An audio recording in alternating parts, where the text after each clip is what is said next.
Welcome back. आज हम लोग क्लास 12th वाले बच्चों के लिए बात करने वाले हैं। बिजनेस स्टडी चैप्टर है 10, जिसमें हम लोग पढ़ने वाले हैं फाइनेंशियल मार्केट।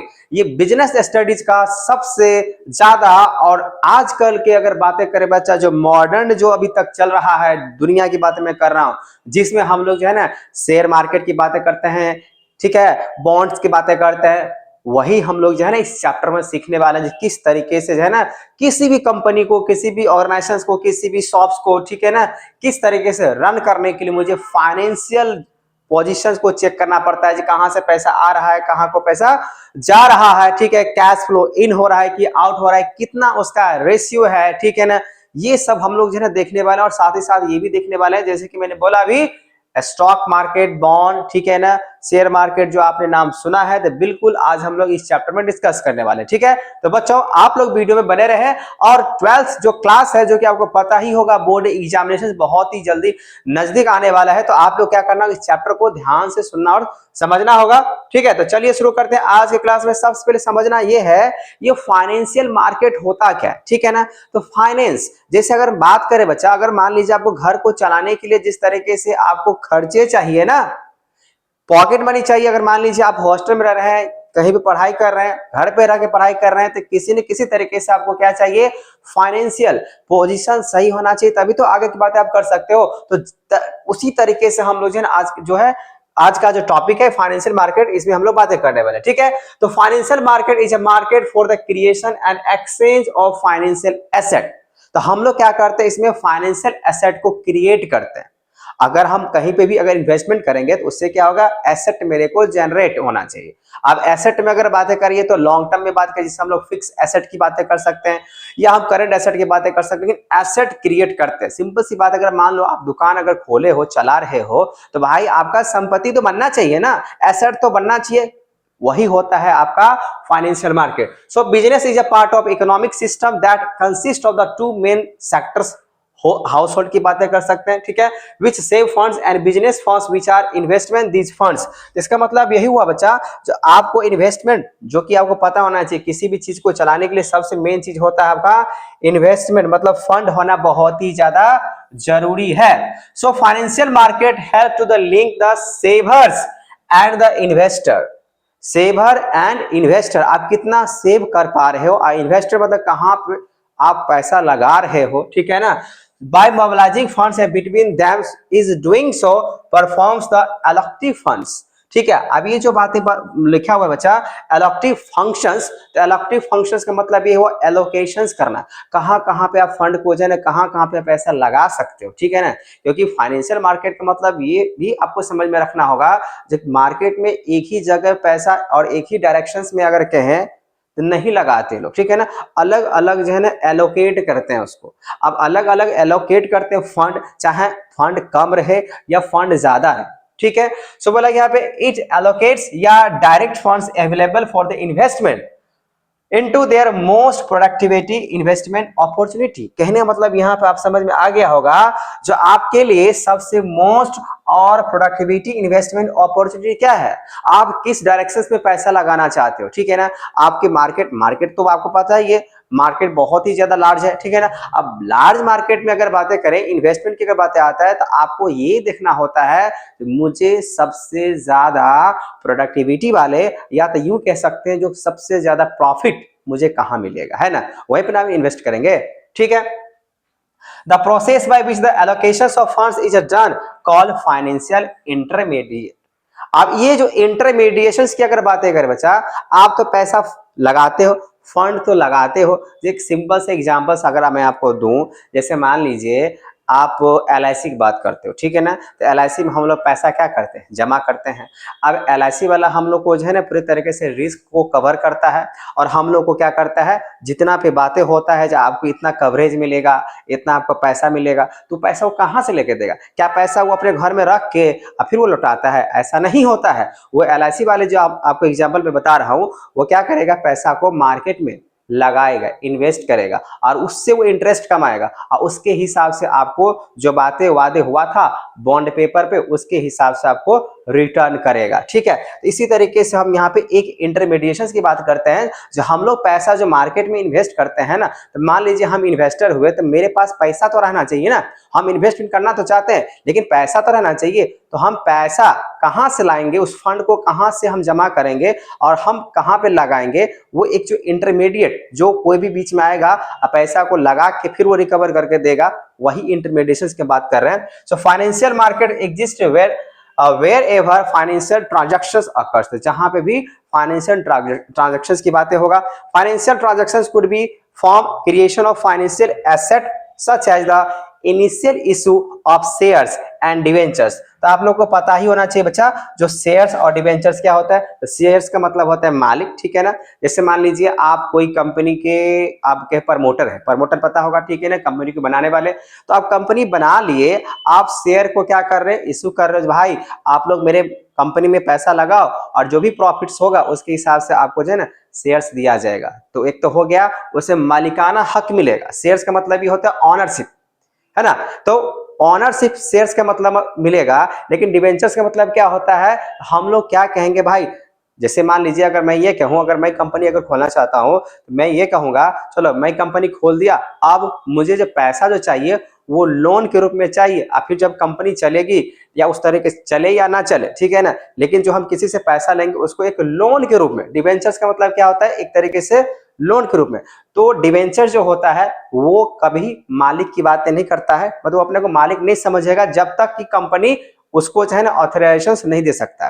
तो एक डिवेंचर्स वाले जो होल्डर होगा, ठीक है ना, वो मालिक बन सकता है कंपनी का, लेकिन शेयर्स वाले अगर कहे तो वो डिवेंचर्स होल्डर नहीं बन सकता है। वो इन केस कंपनी इस पे डिपेंड्स करता है क्या है नहीं है, लेकिन ऐसा आपको हमेशा ध्यान रखना है, जो शेयर्स वाले होते हैं एक मालिक होता है और जो डिवेंचर्स वाले होते हैं वो एक तरीके से लोन की बातें किया जाता है। डिवेंचर्स मतलब लोन, एक तरीके से ही समझना है। सो बाय द फॉर्म और the exchange of existing financial asset like equity, shares, debentures and bonds, ये सब क्या करेगा भाई, फाइनेंशियल मार्केट में चाहिए। फाइनेंशियल मार्केट को चलाने के लिए इक्विटी शेयर मतलब आपको मैंने बता दिया ऑनरशिप की बात होता है, डिवेंचर्स इससे भी पैसे कमाए जा सकते हैं, और बॉन्ड्स, तो बॉन्ड्स मैंने एक तरीके से आपको एग्जांपल दिखाया एलआईसी के हिसाब से, ठीक है ना। तो ऐसे बहुत सारे बॉन्ड सिक्योरिटीज होते हैं जिसमें हम लोग क्या करते हैं, फाइनेंशियल एसेट को क्रिएट कर सकते हैं। ठीक है, आगे चलते हैं। कंसिक्वेंस ऑफ एलोकेटिव फंक्शन, तो कहां कहां पे और किस तरीके से पैसा हम लोग लगा सकते हैं, बच्चा ध्यान सुनना यहाँ पे। When the allocative functions is performed well, two consequence दिया गया यहाँ पे, the rate of return, आप ये ध्यान रखो, आप कहीं पे भी अगर पैसा आप लगा रहे हो तो लगाने के लिए आपको जो रेट ऑफ रिटर्न है, और दूसरी तरफ आप जो इससे पहले वाले चैप्टर में पढ़े हैं रेट ऑफ इन्वेस्टमेंट की अगर बातें करें, तो आपको ये देखना है जो आप जो इन्वेस्टमेंट करे हो उस इन्वेस्टमेंट के हिसाब से आपका रेट ऑफ रिटर्न, ठीक है ना, वो क्या होना चाहिए।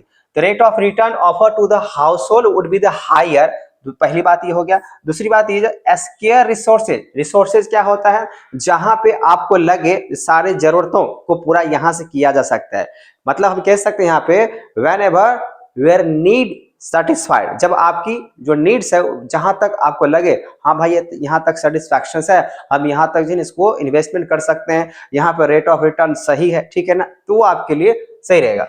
allocated to the firms which have to the highest productivity of the economy, economy तो आपको पता ही है, इकोनॉमिक एक्टिविटी पता ही होगा, जिसमें हम लोग ट्रांजैक्शंस की बातें करते हैं, जिसमें हम लोग अर्निंग की बातें करते हैं, जिसमें हम लोग जो है ना प्रोडक्शंस, डिस्ट्रीब्यूशंस, ठीक है ना, बातें करते हैं। ये सब क्या होता है, ये सब मार्केट में बहुत जरूरी है। Alternative mechanism allocation of funds की बातें करें बच्चा, there are two major alternative mechanism through the allocation of funds, तो दो तरीके से हम बोल सकते हैं ऑल्टरनेट मैकेनिज्म है। तो मार्केट में पैसा लगाना कोई एक तरीके से नॉर्मल बातें नहीं होता है। अब इतने सारे इन्वेस्टर्स हैं, इतने सारे ऑर्गेनाइजेशंस हैं, इतने सारे मार्केट्स में अगर बात करें स्टॉक है, ठीक है ना, अब किस में लगाना है पैसा, किस में इन्वेस्ट करना है, तो वो एक एलोकेशन की बात होता है, ठीक है ना, आवंटन करना, कहां कहां पे पैसा मैं लगा सकता हूं, जिससे क्या होना चाहिए, मुझे रेट ऑफ रिटर्न जो है ना वो सबसे ज्यादा होना चाहिए। तो पहली बात यहाँ पे आप देख सकते हो बैंक्स, बैंक्स एक तरीके से आपको पता है जो इंटरमीडिएट का काम करता है इन्वेस्टमेंट के लिए, है कि नहीं है। तो तो बैंक में पैसा कौन डिपॉजिट कर सकता है? जिसके पास एक्स्ट्रा पैसा होगा। कहने का मतलब ये हुआ, जो इंसान, जो पब्लिक अपने जरूरतों को पूरा करने के बाद जब उसके पास एक्स्ट्रा पैसा होगा वही ना बैंक में रखेगा। अब बैंक में पता ही होगा, सेविंग के हिसाब से चलते हैं तो रेट ऑफ इंटरेस्ट बहुत ही कम मिलता है। उसके अलावा अगर हम लोग अलग अलग, अगर हम जो बैंकिंग सिस्टम है उसमें अगर पैसा लगता है, जैसे मान लीजिए आरडी अकाउंट हो गया, एफडी अकाउंट हुआ, तो उसमें रेट ऑफ इंटरेस्ट क्या हो सकता है? थोड़ा सा ज्यादा, मतलब सेविंग्स से, तो सेविंग्स का मान लीजिए 1 से 2% होगा। फिर आरडी में बात करें तो लगभग में 4 से 5% या 6% तक जा सकता है। वही एफडी की बात करें तो मैक्सिमम टू 8% जा सकता है। लेकिन वही अगर मान लीजिए आप किसी स्टॉक में लगाते हो, कहीं पे शेयर्स की बातें करते हो, कहीं पे लॉन्ग टर्म इन्वेस्टमेंट की बातें करते हो, उस पैसा से जो आप सेविंग अकाउंट में रखे हो, तो उसका रेट ऑफ इंटरेस्ट क्या होगा? ज्यादा तो होगा। लेकिन आपको यहां पे पहले ये बात समझ लेना होगा, household can be deposit their surplus fund with the banks. मैंने अभी बता ही दिया, जो बैंक में जो है ना, वही इंसान, वही पब्लिक पैसा जमा कर सकता है जिसके पास सरप्लस अमाउंट होगा। और जिसके पास सरप्लस अमाउंट है ये नहीं है तो पैसा कहां जमा करेगा? ठीक है। दूसरी तरफ ये financial market, house hold can B by the shares and the debentures offer by the business using the financial market. एक तो आपका उपाय है पैसा लगाने का, बैंक में जमा कर दो। अगर आपको रिस्क कवर ज्यादा नहीं करने, आपको अगर ज्यादा रिस्क नहीं उठाने हैं, तो आप क्या करो? बैंक में पैसा जमा कर दो। दूसरी तरफ ये है, अगर आपको रिस्क लगता है सही में जो है ना कवर करना है, मुझे मार्केट का नॉलेज है, फाइनेंशियल मार्केट का नॉलेज है, तो आप पैसा को इन्वेस्ट करो। कहां पे? शेयर्स में लगा दो, डिवेंचर्स ले लो, बॉन्ड्स ले लो, ठीक है ना। तो ये सब क्या होगा? ये एक तरीके से फाइनेंशियल इंस्टीट्यूशंस होता है जिसके थ्रू आप क्या कर सकते हो? मार्केट में पैसा लगा सकते हैं, जो कि एक इंटरमीडिएट का काम करता है। ठीक है। आप तो इन्वेस्टर, मतलब आप इन्वेस्ट कर रहे हो, लेकिन जो जैसे मान लेते हैं हम लोग स्टॉक मार्केट की बातें करते हैं, मार्केट जहां पे रेगुलेट होता है सेबी के हिसाब से, SEBI, ठीक है ना, उनके हिसाब से अगर बातें करें, उस जो इंस्टीट्यूशन के हिसाब जो रेगुलेट होगा, एक तरीके से क्या होता है, तो इंटरमीडिएट का काम करता है। ठीक है। वैसे अलग अलग इंस्टीट्यूशंस होते हैं पैसा लगाने के लिए। अब यहां बोला गया function of the financial market. Financial market का फंक्शंस क्या है? क्या क्या यहाँ पे हम लोग बोल सकते हैं, इसके कार्य हो सकते हैं, काम हो सकते हैं। देखो बच्चा, यहाँ पे सीधा सीधा से बात कर लेते हैं। यहाँ पे फाइनेंशियल मार्केट बोला गया play an important role in the allocation of एस्केयर। एस्केयर मतलब पता ही होगा, एक तरीके से जहां पे डर की बातें करते हैं, कमी की बातें करते हैं, जहां पे रिसोर्सेज लगता है एस्केयर है, ठीक है ना, कमी की जरूरत है, उसको पूरा करना है। So in an economy by the performing the following 4, यहाँ पे बोला गया इंपॉर्टेंट फंक्शंस दिया गया। पहली बात ये, financial markets facility the transfer of savings from the saver to the investor. कहने मतलब ये हुआ, आप ध्यान समझो इस वर्ड्स को, इस लाइन को समझो। पहला जो बातें लिखा हुआ है, जो फाइनेंशियल मार्केट एक ऐसा फैसिलिटी देगा जिसमें अमाउंट ट्रांसफर तो होगा। जैसे मान लीजिए ए नाम के बंदा जो है ना सेविंग किया, और सेविंग करने के बाद जो है ना सेवर, जो डीमेट अकाउंट के थ्रू अगर बातें करें, जो सेवर्स है वो क्या करेगा? इन्वेस्टमेंट करना चाहता है, तो वो एक इन्वेस्ट कर सकता है, वो एक इन्वेस्टर की बातें माना जा सकता है। It gives the savers the choice of different investment and the help to the channelize। ये तो पैसा है उसके पास, एक नाम का जो बंदा है उसके पास पैसा है, और सेवर्स का मतलब कितना पैसा है? सरप्लस में होगा, जो इन्वेस्टमेंट कर सकता है, या उसके हिसाब से फ्रॉम द सेवर्स। ये है, ये जो सेविंग किया, ये जो अगर बात करें अमाउंट को सेव तो किया, और वो सेवर भी कहलाएगा जब वो वही, जैसे अगर मान लीजिए मेरे बैंक खाता में पैसा है तो सेविंग अकाउंट में है, और हम सेवर हुए, और हम क्या करेंगे? मेरे से पैसा लेकर मार्केट में क्या किया जाएगा? लगाया जाएगा। वही क्या होता है? इन्वेस्टर। ठीक है। तो ये कैसी तरीके से चैनलाइज किया जाता है? जस्ट जहां पे surplus fund into the most productivity use. Surplus जब भी बच्चों, अगर आप लोगों को शेयर मार्केट्स में अगर बातें करें, पैसा को इन्वेस्टमेंट अगर करना हो, तो पहले छोटा छोटा अमाउंट इन्वेस्टमेंट करो, लेकिन ध्यान रहे आपके पास सरप्लस अमाउंट्स होने चाहिए, सरप्लस फंड्स होने चाहिए इन्वेस्टमेंट करने के लिए। ऐसा नहीं तो पैसा है नहीं फिर भी मार्केट में हाँ लगाओ, लेकिन ध्यान रहे आपको नॉलेज है या नहीं है, कितना नॉलेज है ये आप पे डिपेंड करता है। ठीक है। फैसिलिटी प्राइसिंग डिस्कवरी, तो बोला गया यहाँ पे in the financial markets household are suppliers funds and the business firms representation the demand. The अगर बात करें यहाँ पे interactions between the forces demand and supply help to the establish price financial asset being trade in the financial market. ये तो पता ही होगा, market जो हम लोग बातें करते बच्चा, वो डिमांड एंड सप्लाई पे बातें होता है। मार्केट जो चलता है वो डिमांड क्या है, और सप्लाई का है, ठीक है ना। डिमांड अगर ज्यादा है, सप्लाई अगर कम है, तो मार्केट में तो भाई पता ही महंगाई हो, तो ठीक है महंगाई के हिसाब हो जाएगा। लेकिन यहाँ पे हम लोग बात कर रहे हैं जो भाई प्राइस वही महंगाई तभी हो सकता है, मान लीजिए मार्केट में डिमांड ज्यादा है, सप्लाई कम है, इसका मतलब भी हुआ उसके प्राइजेस क्या होगा, ज्यादा हो जाएगा। मतलब मार्केट जो है ना यहाँ पे एक तरफ से एसेट को जो है ट्रेड करना शुरू कर देगा, ठीक है।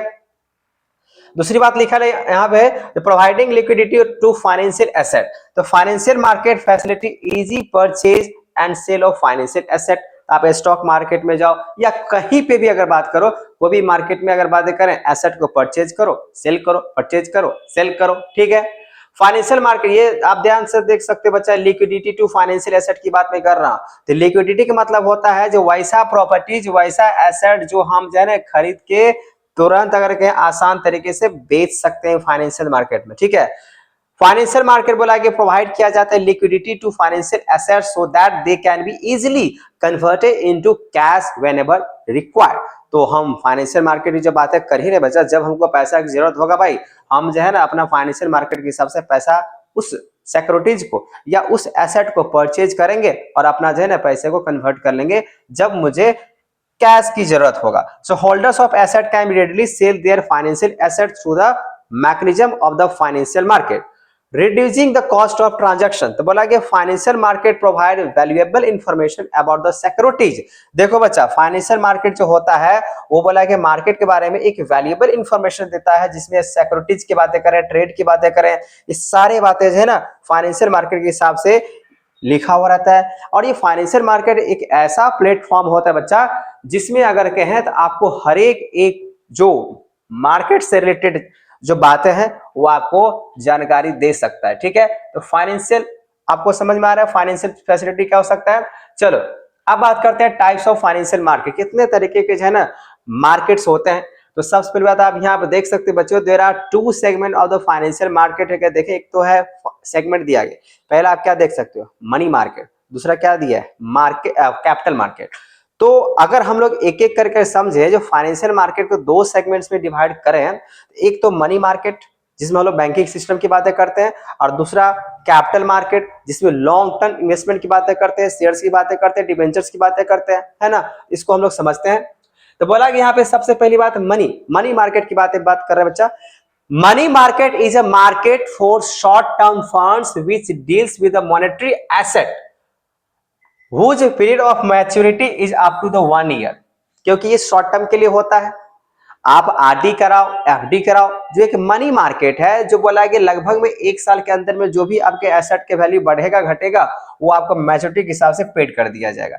It enables to the raising of the short term funds for the meeting the temporary and shortage of the cash and obligations and the temporary deployment of the excess funds from the earning return. मतलब यहाँ पे यही जो एक तरीके से short term funds के हिसाब से यहाँ उतना ठीक नहीं है, टेम्पोररी बेसिस पे काम करता है। लेकिन हाँ, इसमें आप लोग ये देख सकते हैं मनी मार्केट जो होता है, खासकर money market is a market where low risk, एक के लाइन में बनने बता दिया था भाई। बैंकिंग की बात करो ना, बैंकिंग जो मनी मार्केट में अगर बात करें तो बैंकिंग में भाई पैसा रखने से कोई ज्यादा आपको रिस्क नजर आता है नहीं ना। उसमें आपको क्या कहा जाता है भाई, इतना परसेंटेज आपको मिलेगा, आप बॉन्ड ले लो, चाहे आप उस तरीके से जो है ना जो आरडी कराओ, एफडी कराओ, उसमें कोई रिस्क ज्यादा नहीं है। तो यही होता है मनी मार्केट, एक तरीके से आप बैंकिंग सिस्टम की बातें कर सकते हो, ठीक है। सो मनी मार्केट बोला is a market where low risk unsecured and short term डेब्ट इंस्ट्रूमेंट होता है दैट आर हाईली लिक्विड और issue and actively trade every day. जैसे इससे आप शेयर मार्केट में भी जा सकते हो। It has no physically location but it can activity conducted over the telephone and through the internet. एक तो आपका मनी मार्केट ये भी समझ में आ गया, बैंकिंग सिस्टम में भी आप जा सकते हो, लेकिन ध्यान रखना बैंकिंग सिस्टम में लो रिस्क मतलब ज्यादा नहीं। लेकिन अगर आप थोड़ा सा और इसमें आते हैं, जब फिजिकल लोकेशंस की अगर बातें करते हैं, बैंकिंग सिस्टम ठीक है कहीं से भी आप ऑनलाइन, जैसे शेयर में अगर बातें करें, शॉर्ट टर्म के लिए बातें करते बच्चा, मनी मार्केट में आजकल क्या हुआ, इंटरनेट के द्वारा कोई भी एप्लीकेशन आप डाउनलोड करो और उसके थ्रू आप क्या कर सकते हो, कोई भी स्टॉक में पैसा इन्वेस्ट कर दो शॉर्ट टर्म के लिए से इंट्राडे। तो इंट्राडे में अगर बातें करते हम लोग क्या करते हैं, एक दिन में ही कोई भी एसेट को उसमें पैसा इन्वेस्ट करते हैं, उसके स्टॉक को परचेज करते हैं और उसमें हम लोग क्या करते हैं, सेल भी कर देते हैं, है कि नहीं। तो एक तरीके से आजकल मनी मार्केट्स में ये भी हो गया, ठीक है। जो शॉर्ट टर्म शॉर्ट ड्यूरेशन में अगर बातें करें, तुरंत लिक्विडिटी करने की क्षमता रखता है, कन्वर्ट करने की क्षमता रखता है, वही आपका मनी मार्केट में आ जाएगा, ठीक है। तो मनी मार्केट एक शॉर्ट टर्म होता है जिसमें रिस्क अगर कहें तो बहुत ही कम होता है और आराम से आप इसमें इन्वेस्टमेंट है एक दिन में, एक साल के अंदर कर सकते हो, ठीक है। बस ये बातें आपको मैं बताना चाह रहा था। आगे अगर बातें करें बच्चा, तो यहाँ पे अब आते हैं कैपिटल्स मार्केट, लेकिन इसमें कुछ और बातें हैं। Major participant in the money market. अब यहाँ पे देखो, जैसे हम बार बार बैंकिंग सिस्टम एक के लाइन में कह रहे थे, आप यहाँ पे देखो कौन कौन आ सकता है। बोला कि reserve Bank of India, banking system इसमें है, और साथ ही साथ अगर कहें तो नॉन बैंकिंग फाइनेंस कंपनीज भी है। जैसे बजाज की बात करो तो बजाज एक क्या है, फाइनेंशियल कंपनीज है, और भी बहुत सारे काम करता है, लेकिन फाइनेंस है। रिलायंस की बात करें तो फाइनेंस है, ठीक है ना। ऐसे बहुत सारी कंपनियां जो होती है वो बैंकिंग सिस्टम में तो है नहीं, लेकिन नॉन बैंकिंग होते हुए भी अगर कहें तो फाइनेंस कराते हैं, तो वो भी जो है ना इसमें आ सकते हैं। मेजर पार्टिसिपेशंस में अगर कहें मनी मार्केट में, ये भी मनी मार्केट में ही आ जाएगा, ठीक है। लार्ज कॉर्पोरेट हाउसेस की बात करें, जो बड़े बड़े कॉर्पोरेट लेवल पे जो बिजनेसमैन होते हैं वो भी आ जाते हैं, ठीक है। कमर्शियल बैंक्स आ जाते हैं, मैंने तो बैंक बात शुरू से कह रहा हूं, ठीक है। स्टेट गवर्नमेंट्स आ सकते हैं। म्यूचुअल फंड, म्यूचुअल फंड क्या होता है बच्चा, तो म्यूचुअल फंड एक ऐसा फंड होता है जिसमें जो है ना अलग अलग जगह से अलग अलग पब्लिक के द्वारा पैसा इकट्ठा किया जाता है, और इकट्ठा करने के बाद वो पैसा जो है ना कहीं लगाया जाता है, इन्वेस्टमेंट किया जाता है, ठीक है। तो इसमें जो जनरल पब्लिक होता है इसमें उसको कैसे प्रॉफिट होगा, जैसे मान लीजिए अगर आप लोग मान लीजिए जनरल अगर पब्लिक है, तो आप पैसा कहीं ना कहीं इन्वेस्टमेंट करना चाहते हैं, तो आपका पैसा मान लीजिए मेरे पास आए, आप कहोगे नहीं सर हम म्यूचुअल फंड में लगाए हैं, ठीक है। ये एक रिसोर्सेज है, तो म्यूचुअल फंड में आपने पैसा लगाया। म्यूचुअल फंड जो ऑर्गेनाइजेशन से बनाया गया है, ठीक है ना, वो क्या काम करता है, तो जो आप लोगों से पैसा लिया गया वही पैसा आपको क्या करेगा, मार्केट में जो है ना लगाएगा, फाइनेंशियल मार्केट में पैसा लगाएगा, उसके हिसाब से जो भी प्रॉफिट होगा, लॉसेज होगा, वो एक्टिविटी के थ्रू आपको वो रिटर्न करता है, ठीक है। बस इतनी सी बात है, तो आप इसको बोल सकते हो म्यूचुअल फंड्स के हिसाब से, ठीक है। अब यहाँ फीचर्स ऑफ मनी मार्केट्स की अगर बातें करें इंस्ट्रूमेंट के लिए, money market is instrument are close substitutes for money. तो बोला कि मनी मार्केट एक ऐसा मार्केट होता है जिसमें इंस्ट्रूमेंट बोला क्लोज कर दिया गया इसके जगह पे सब्स्टिट्यूशंस के लिए। These are unsecured and short term डेब्ट सिक्योरिटीज होता है, ठीक है। अनसिक्योर्ड, कोई सिक्योर्ड नहीं, कभी भी मार्केट में अप एंड डाउन भाई फेज आ सकता है, उसके हिसाब से आपका पैसा मिलेगा। मनी मार्केट बोला कि इंस्ट्रूमेंट आर लेस रिस्क, ठीक है, मनी मार्केट में थोड़ा सा रिस्क कम है। और बोला कि money market instrument are highly liquidity होता है। लिक्विड का मतलब यही होता है बच्चा, जब आपको मन चाहे तब आप पैसा जो है वहां से आप निकाल सकते हैं, मतलब परचेज और सेल के हिसाब से बातें किया जाता है, लेकिन एक साल की ही बातें होता है, इसीलिए आपको ये ध्यान रखना चाहिए, लिक्विडिटी वाले टाइप होते हैं। चलो मनी मार्केट बोला कि इंस्ट्रूमेंट में और भी बातें देख लेते हैं। Instrument of money market are call money. Call money क्या होता है, तो कॉल मनी बच्चा आप लोग कहीं ना कहीं आप 12th में तो पढ़े रहे, अकाउंट्स पढ़ रहे होंगे। अकाउंट्स में अगर बातें करें तो आपने देखा होगा जब आप शेयर्स ऑफ कंपनी की बातें करते हैं या इशू ऑफ शेयर्स की बातें करते हैं, इशू ऑफ डिवेंचर्स की बातें करते हैं, पढ़े ना पार्ट 2 के हिसाब से, तो उसमें क्या होता है ना, कॉल मनी होता है। इसमें होता क्या है, जैसे मान लीजिए अगर मैं अगर कंपनी हूं, तो आप लोग मेरे कंपनी में इन्वेस्टमेंट किए हैं, ठीक है ना, मैंने आपको शेयर बेचा, आपने जो है सब्सक्राइब किया, सब्सक्रिप्शन होता है जैसे कि आपने पढ़ा होगा, ठीक है। तो सब्सक्राइब करने के बाद आप जितना भी शेयर्स को सब्सक्राइब किए हैं आपको एलोकेट करने के बाद मैं आपसे क्या करूंगा, कॉल मनी मतलब पैसा जमा करने के लिए बोलेंगे, first call, second call, third call, इस तरीके से, ठीक है। ट्रेजरी बिल की अगर बातें करें तो ये भी एक तरीके से बिल होता है, ठीक है ना। कमर्शियल बिल्स होते हैं, सब अभी डिटेल में समझाने वाला हूं।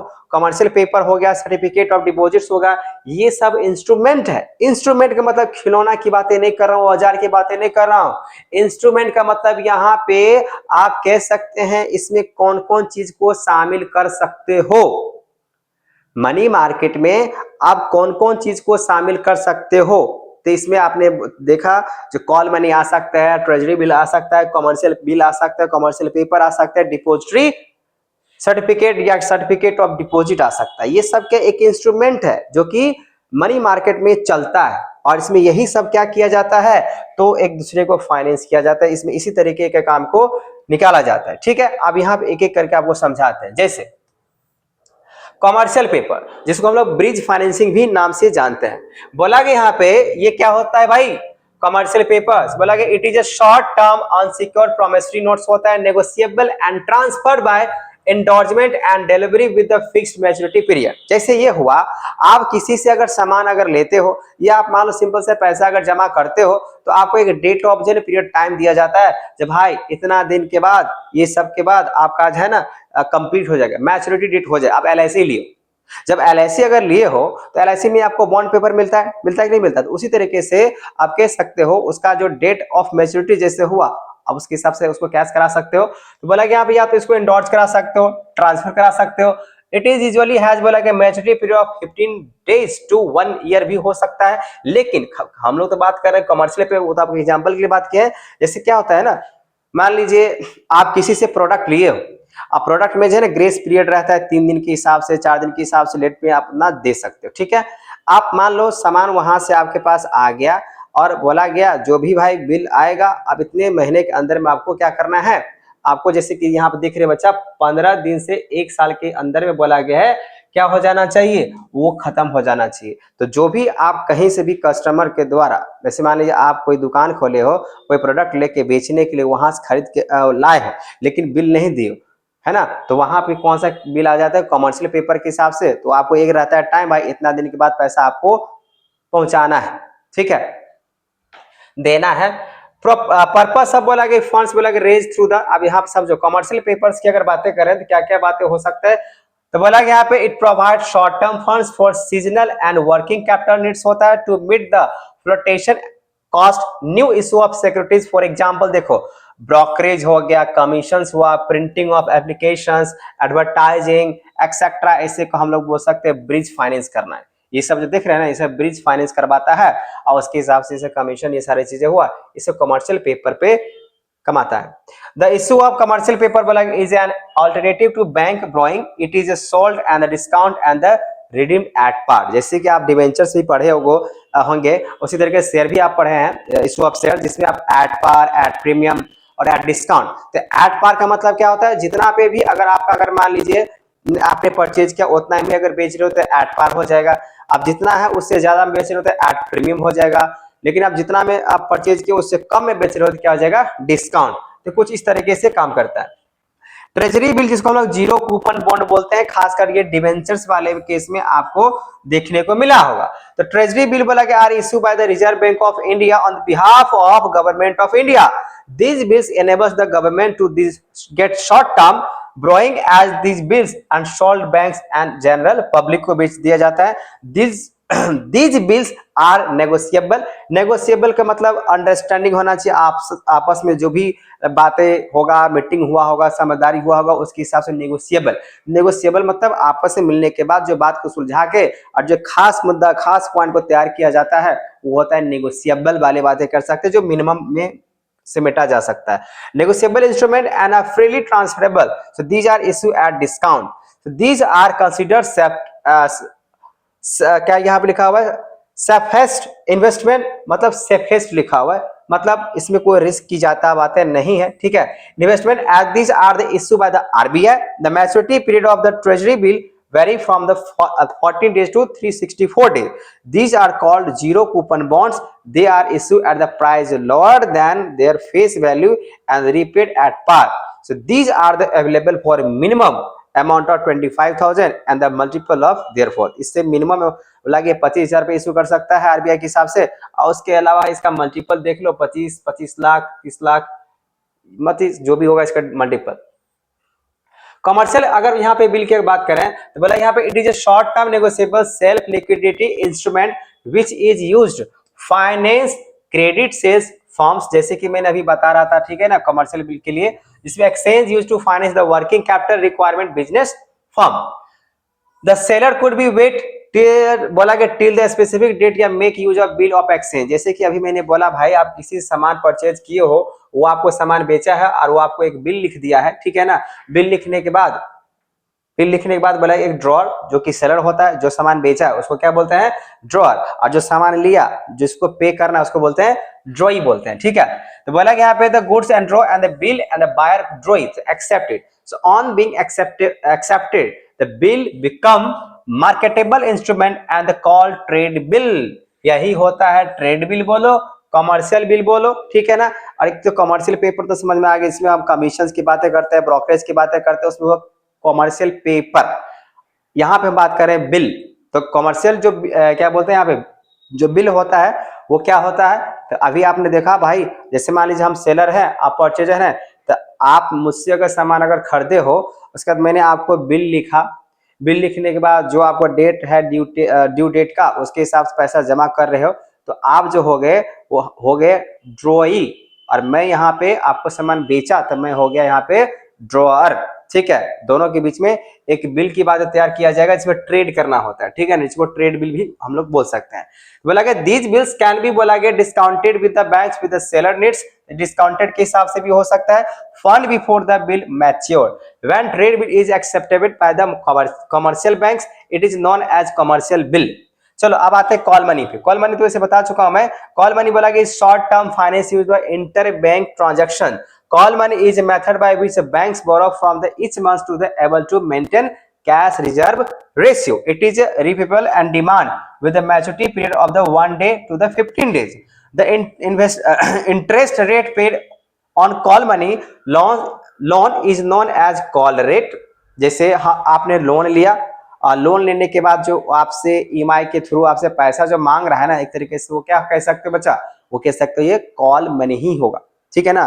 बैंक हो या कोई भी आप फाइनेंशियल इंस्टीट्यूशन से आपने किसी प्रकार का अगर पैसा आप लिए हो, तो वो आपसे कॉल मतलब बोलेगा ना, जब 15 तारीख को देना है, 20 तारीख को देना है, इसी तरीके से ईएमआई के थ्रू बोल सकते हैं, ईएमआई के थ्रू जो पैसा आपके पास आ रहा है, किसके पास, बैंक के पास आ रहा है और आप उसको जमा कर रहे हो, एक तरीके से उसको कॉल मनी। मतलब लोन वालों से अगर कहें आपने लोन लिया है और आपका पैसा जो है ना, जो भी तारीख डिसाइड किया गया है उस तारीख का पैसा आप दे रहे हो और उधर से पैसा आपसे क्या कर रहे हैं, मांग रहा है, तो वही एक तरीके से कॉल मनी होता है।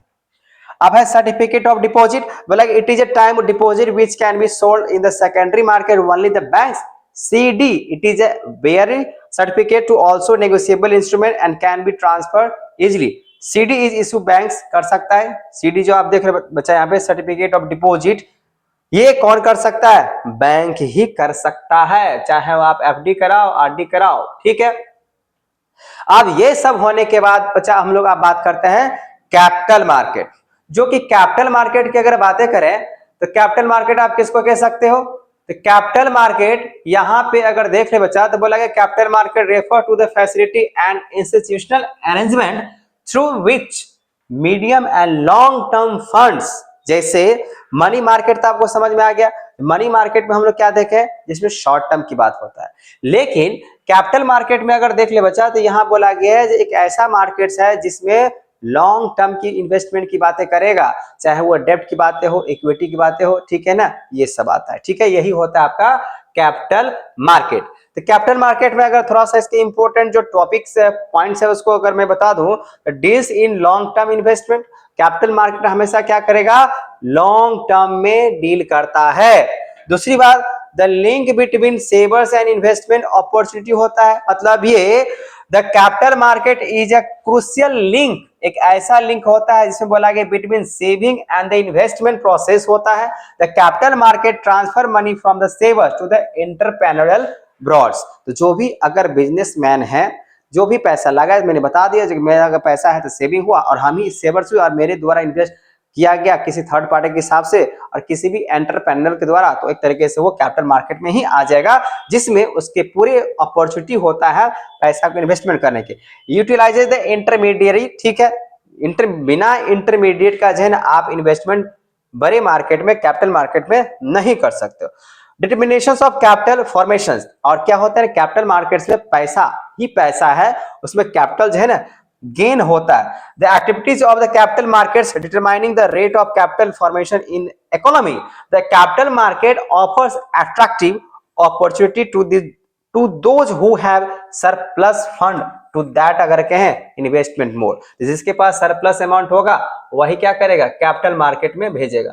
इन शॉर्ट अगर आपको एक लाइन में अगर बताएं तो कैपिटल मार्केट एक ऐसा मार्केट होता है बच्चा जिसमें बातें होता है लॉन्ग टर्म इन्वेस्टमेंट का, ठीक है, क्या होता है, लॉन्ग टर्म इन्वेस्टमेंट का, जिसमें हम लोग शेयर्स की बातें करते हैं, डिवेंचर्स की बातें करते हैं या डेब्ट की बातें करते हैं जो लंबे समय तक के लिए चले, ठीक है ना, वही क्या होता है, कैपिटल मार्केट। और भी देख लेते हैं यहाँ पे कैपिटल मार्केट को अगर देखें तो दो तरीके से हम लोग समझ सकते हैं, एक बोला गया प्राइमरी या दूसरा बोला गया सेकेंडरी।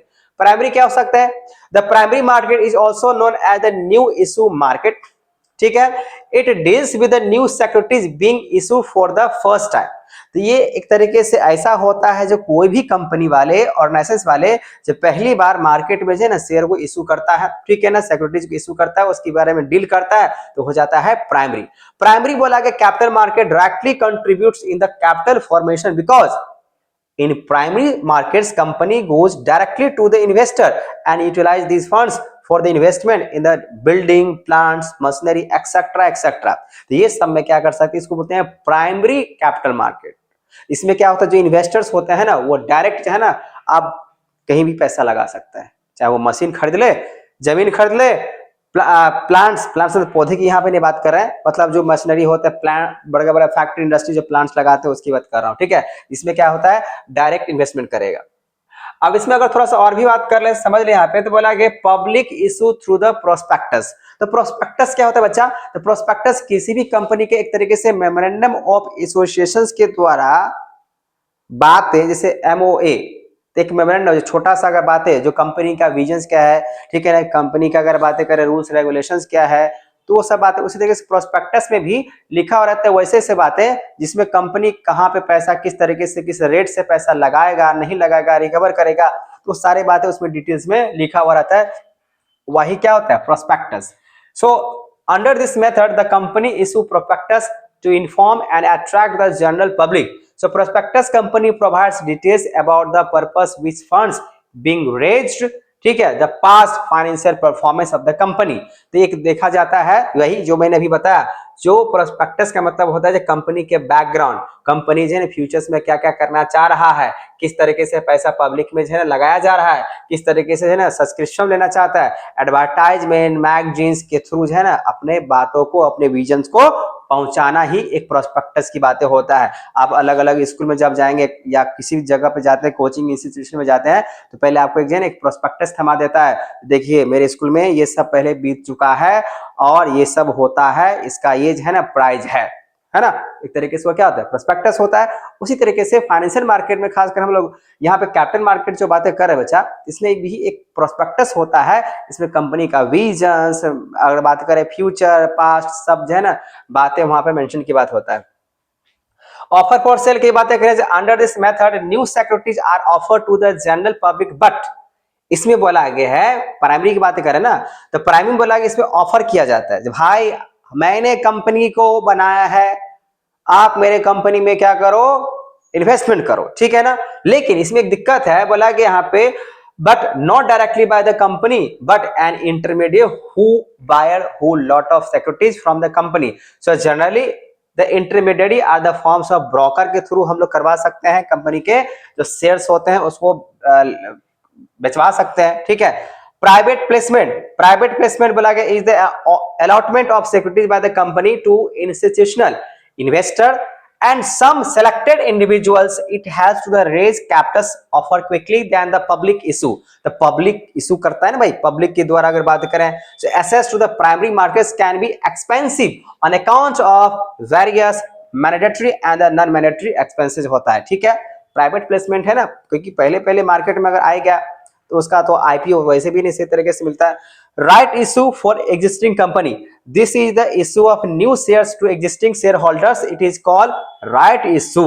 हमेशा ध्यान रखना ये जो बातें लिखा है इसको, इस चीज को वर्ड को समझो बच्चा। राइट इशू का मतलब क्या होता है, जो भी एग्जिस्ट करता है कंपनी, तो वो कंपनी प्राइमरी मार्केट्स में कंपनी अगर बात करें प्राइमरी कैपिटल मार्केट में है, नया सिक्योरिटीज कर रहा है, नया इशू करना चाह रहा है, ठीक है ना, उसके लिए बोला गया यहाँ पे this is the issue of new. अब वो नया शेयर्स इशू करना चाह, लेकिन लिखा हुआ एग्जिस्टिंग शेयर होल्डर, जो भी वहां पे एग्जिस्टिंग है, जो नया होगा उन्हीं में अगर बात करें, it is called the right issue because it is a pre-emptive right of shareholder that company must offer them the new share before the subscribe to the outsider। मतलब ये आप कंपनी में काम कर रहे हो या पहले से है ना आप कंपनी उसी कंपनी में सब्सक्राइब करके रखे हुए हो, ठीक है ना, उसका शेयर्स पहले से ही आप होल्डर हो, पहले से आप शेयर होल्डर हो, ठीक है ना। तो अगर कंपनी अगर ऑफर कर भी रहा है तो पहले जो एग्जिस्टिंग वहां पे जो शेयर होल्डर है पहले उसके बारे में सोचेगा, तभी वो बाहर के बारे में सोचने के बाद उसी को हम लोग क्या बोलते हैं, for existing company right issue, तो उसके लिए पहले होगा, फिर बाद में देखा जाएगा हमको जो है ना पब्लिक जो आउटसाइडर है उसको हम पैसा मांगे या उससे हम जो है ना पैसा लें या ना लें। अब सबसे बड़ी बात आजकल जो मार्केट में चल रहा है इलेक्ट्रॉनिक इनिशियल पब्लिक ऑफर।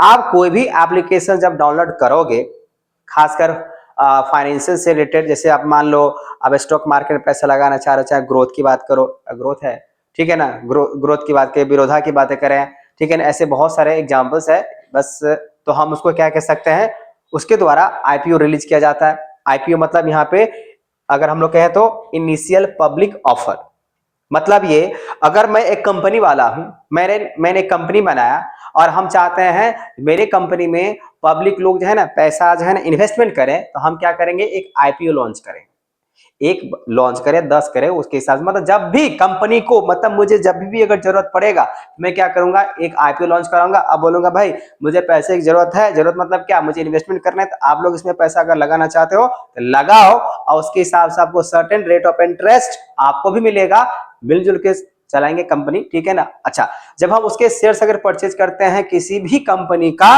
जो एग्जिस्ट कर रहा होता है, तो उस कंपनी के हम शेयर्स अगर लिए हैं तो हम तो शेयर होल्डर हुए ही, हम कंपनी के ऑनरशिप भी मान सकते हैं, ठीक है, भले आपका परसेंटेज कम है। बोला यहाँ पे it is the new method of issuing securities through the online system of the stock exchange. In this company, SEBI has to appointment register broker to the accept application and place orders.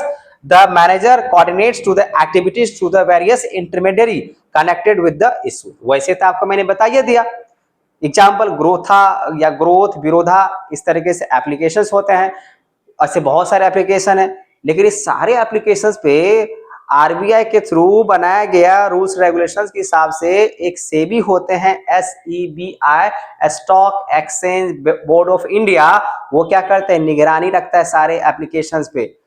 ये नहीं जो आप भी applications बना लिया बोलेंगे चलो भाई मार्केट में जो है ना पैसा लगाओ, इस ऐप के थ्रू नहीं चल सकता भाई, पहले आपको सेबी के द्वारा जो है ना आपको परमिशन लेने पड़ेंगे, वो आपको जब लाइसेंस देंगे तभी जो है ना आप ऐसा कर सकते हो, ठीक है।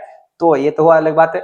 अब यहाँ पर अगर सेकेंडरी मार्केट की बात करें, इसको हम बोलते हैं स्टॉक एक्सचेंज, जो कि आजकल की अगर देखें बहुत लोगों को जो है ना स्टॉक एक्सचेंज, स्टॉक में पैसा लगाना पूरी तरीके से ना आजकल चल रहा है, जो कि आज के टाइम में, ठीक है। तो बोला कि secondary market is the most market of the sale and purchase of previously issue या एग्जिस्टिंग शेयर्स, ठीक है। जैसे प्राइमरी में क्या था, उसमें भाई नया नया होता है, जो पहले आपस में बांट लो, जो शेयर होल्डर है उसको पहले आप शेयर दे दो, खरीदवा दो, उसके बाद जो बचा वो आउटसाइडर के लिए।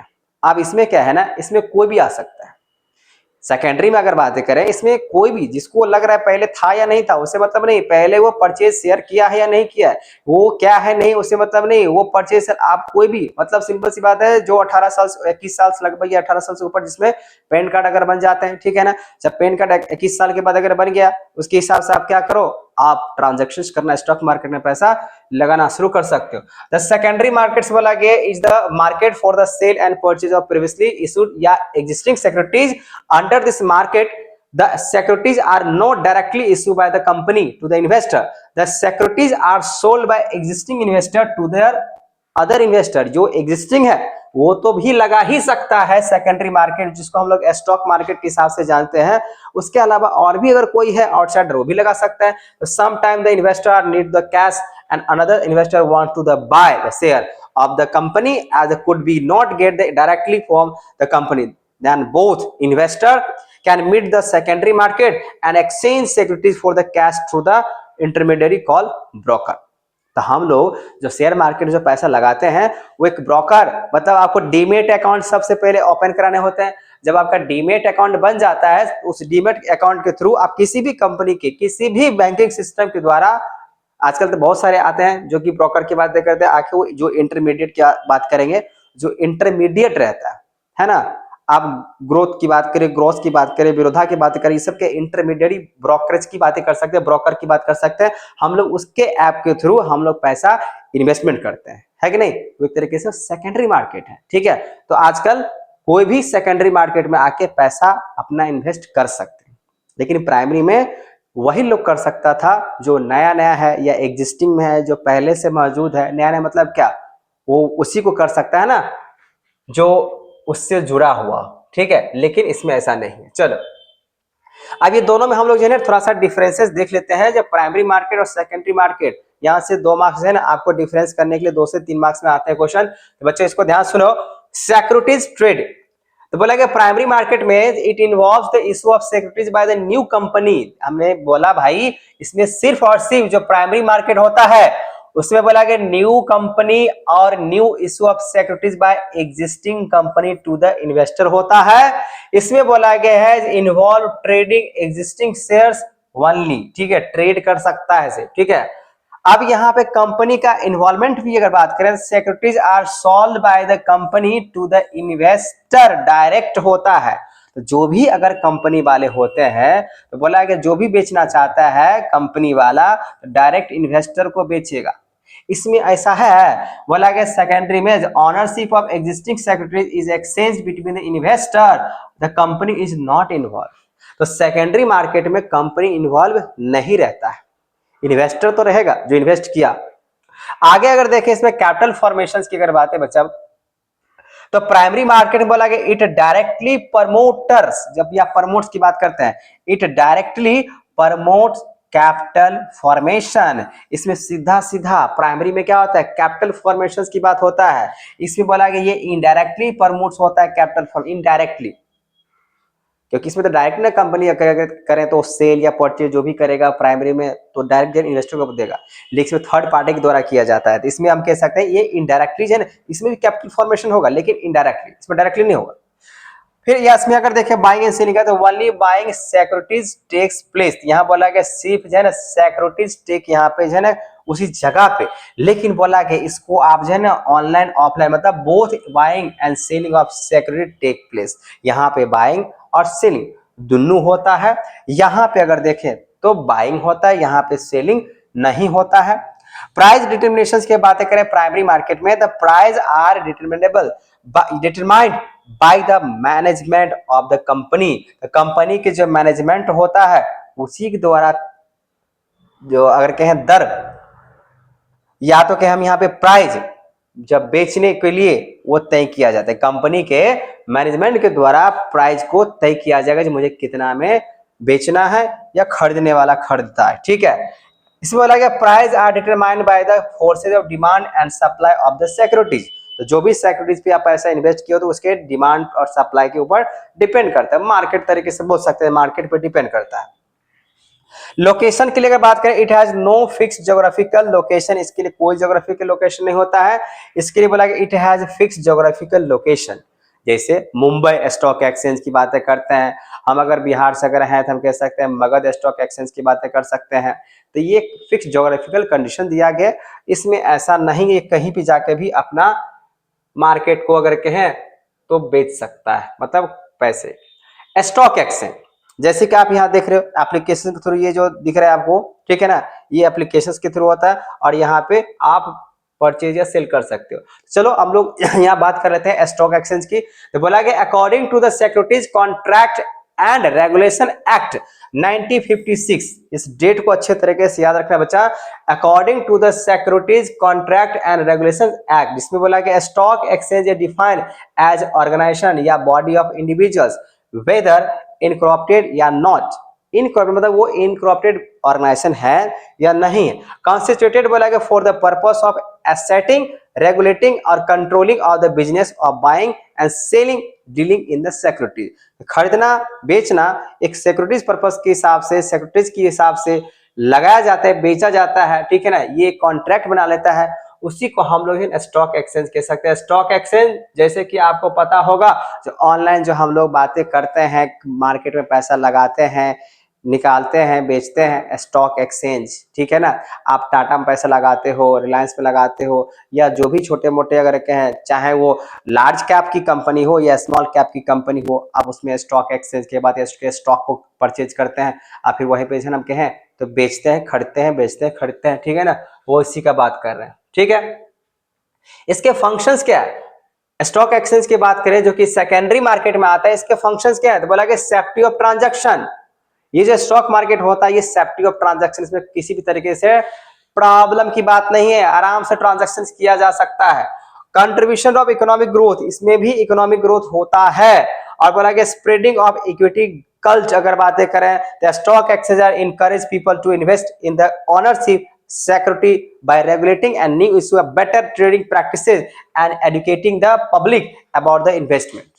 ये जो आजकल जो आ चुका है स्टॉक एक्सचेंज की अगर बातें करें तो आजकल बोला गया इसमें आप मान लीजिए हमको जो है ना मार्केट में पैसे लगाना है, हमको मेरे पास होना चाहिए पैन कार्ड होना चाहिए, सेविंग अकाउंट होना चाहिए, डीमेट अकाउंट होना चाहिए, और बस इतना होने के बाद हम किसी भी कंपनी के अगर बातें करें हम वहां से क्या करना शुरू कर देंगे, परचेज सेल करना शुरू कर देंगे। तो यहाँ पे किसी तरीके से आपत्ति नहीं। हाँ, थर्ड पार्टी के द्वारा जो इंटरमीडिएट है, जो ब्रोकर है, उनके द्वारा हम क्या करते हैं, इन्वेस्टमेंट करते हैं स्टॉक एक्सचेंज में, ठीक है।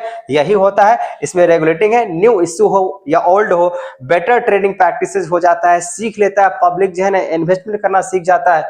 इसी के बारे में यहाँ पे बातें होता है स्टॉक एक्सचेंज की, ठीक है। और भी अगर ध्यान से देखें, providing scope for the speculations to ensure liquidity and demand of supply securities to the stock exchange permits unhealthy speculations of securities. ये बहुत ज्यादा हेल्दी होता है, इसमें इस तरीके से है ना, जो मैं अच्छा डूबेगा पैसा या आएगा वो तो डिपेंड करता है मार्केट या आप कितना एजुकेटेड हो स्टॉक एक्सचेंज के हिसाब से, कितना आप जानते हो, ये आपके ऊपर डिपेंड करता है, ठीक है। अगर आप अच्छे तरीके से स्टॉक एक्सचेंज या स्टॉक मार्केट के बारे में समझते हो, इसका मतलब ये हुआ आप पैसा देखो कितना डिमांड है, क्या सप्लाई है, कहां पे क्या होने वाला है, ठीक है। Promotes the habits and savings and investment. ये जो स्टॉक एक्सचेंज है तो बोला कि the stock market offer attractive opportunity है for investment in various securities. अलग अलग सिक्योरिटीज में इन्वेस्टमेंट कर सकते हो, चाहे टाटा हो, रिलायंस हो, चाहे किसी भी कंपनी की अगर बातें करें, आप उसमें पैसा एक इन्वेस्ट करने के लिए आपके लिए ऑप्शंस रहता है, ठीक है। This attractive opportunity encourage people to the save more and investment. अगर हम लोग सेविंग अकाउंट में पैसा अगर रखते हैं तो मैंने बताया अभी आपको उतना इंटरेस्ट नहीं मिलेगा, लेकिन जैसे आप स्टॉक मार्केट में अगर पैसा अगर लगाते हो तो आपको ज्यादा ही प्रॉफिट्स होगा, लेकिन लॉस भी बहुत ज्यादा होता है, क्योंकि स्टॉक मार्केट होता है रिस्क कवर नहीं करता है, जो कि रिस्की होता है। आप बैंकिंग सिस्टम पे आते हैं तो थोड़ा कम रिस्की होता है कि नहीं है, लेकिन आपको ज्यादा पैसा अगर कमाना है तो स्टॉक मार्केट में पैसा लगा। लेकिन हाँ, आपको स्टॉक बार बार हम यही इंस्ट्रक्शन दे रहे हैं जब भाई अगर आपको स्टॉक मार्केट में अगर पैसा अगर लगाना है तो आपको स्टॉक मार्केट के बारे में नॉलेज होना चाहिए। और ऐसे तो बहुत सारे ऐसे लोग हैं जो मार्केट में पैसा लगाते हैं, जो कि 15 से 20 साल उनके एक्सपीरियंस हो गए, लेकिन फिर भी कुछ नहीं हो रहा है, क्योंकि स्टॉक मार्केट में पैसा अथाह है, अथाह मतलब कोई लिमिटेशन नहीं है, लेकिन उसमें से पैसा निकालना प्रॉफिट्स के लिए ये एक पब्लिक एडुकेटेड की तरह होता है, समझदारी के हिसाब से होता है, कितना आप जानते हैं नॉलेजेबल के हिसाब से होता है, ठीक है ना। अब यहाँ पर अगर प्राइसिंग ऑफ सिक्योरिटीज की बातें करें बच्चा, the share price on stock exchange are determined by the forces and demand and supply. मैंने बार बार कहा भाई, तो डिपेंड जो करता है प्राइस फिक्सिंग का, आपको कितना प्रॉफिट्स होगा या लॉस होगा, वो डिपेंड करता है डिमांड एंड सप्लाई पे। आप मान लो आप टाटा का ही अगर शेयर खरीदे हो तो टाटा जिस भी, अच्छा टाटा का मतलब एक ही चीज हुआ, आप टाटा के किस फील्ड में पैसा लगाए हो, आप मोटर कार्स में की बातें करते हो, या आप इंश्योरेंस की बातें करते हो, मेडिकल फैसिलिटी बातें करते हो, ऐसा कौन चीज में आपने इन्वेस्टमेंट किया, आप मेडिकल लाइन में किए हो, ऐसे बहुत सारी चीजें होती है। तो उसका अगर मान लीजिए उसके चीज के हिसाब से उसका डिमांड और सप्लाई ज्यादा है तो आपको भी प्रॉफिट होगा, क्योंकि उसके खरीदने और बेचने से आपको प्रॉफिट होगा, क्योंकि आपने उसमें पैसा लगाया है कि नहीं। आप जैसे आप दुकान खोलते हो, दुकान खोले भाई आपने पैसा जिस चीज के लिए लगाया है, तो जितना ज्यादा आपका बिकेगा उतना ही ज्यादा आपको प्रॉफिट होगा। सेम उसी तरीके से स्टॉक एक्सचेंज में भी बातें होती है, आप जिस भी सिक्योरिटीज में आपने पैसा इन्वेस्टमेंट किया है वो जितना मार्केट में डिमांड एंड सप्लाई के हिसाब से होगा, उसी तरीके से भी आपको भी प्रॉफिट्स जनरेट करके देता है, ठीक है।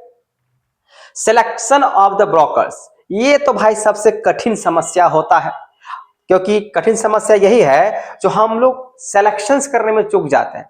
जैसे मार्केट मान लीजिए 9:15 पे अगर मान लीजिए खुलता है और 3:15 पे बंद होता है, तो इसी समय जो हम लोग बातें करते हैं परचेज और सेल के हिसाब से, वो तो आपको पता ही है। तो बोला गया यहाँ पे selection of the brokers, the buying and selling of the securities can only by done through SEBI registered broker who are, मैंने बताया है जो भी सेबी के अंतर्गत जो रजिस्टर्ड वाला ब्रोकर होगा उसके द्वारा ही या उसके थ्रू ही हम लोग क्या कर सकते हैं, सेल या बाय कर सकते हैं।